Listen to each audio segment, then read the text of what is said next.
মতা কবিতা আবৃত্তি কৰিম।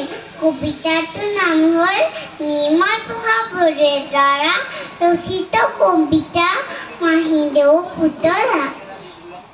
আমাৰ ওচৰতে মাহীদেউ পুতলাকে সুৰে দিন পানী লগা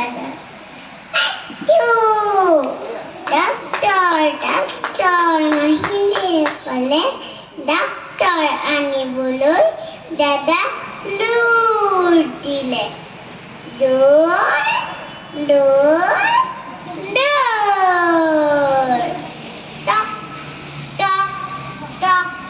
দুৱাৰত ডাক্তৰী কৰে টক টক, পুতলাই ভয় খাই কপি ঠোক ঠোক।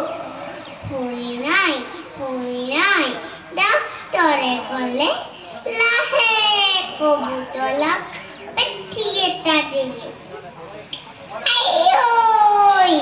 দৰৱ খালে গাখীৰ খালে জ্বৰ ভাল হাঁহি পুতলাই খেলিবলৈ গ'ল। ধন্যবাদ।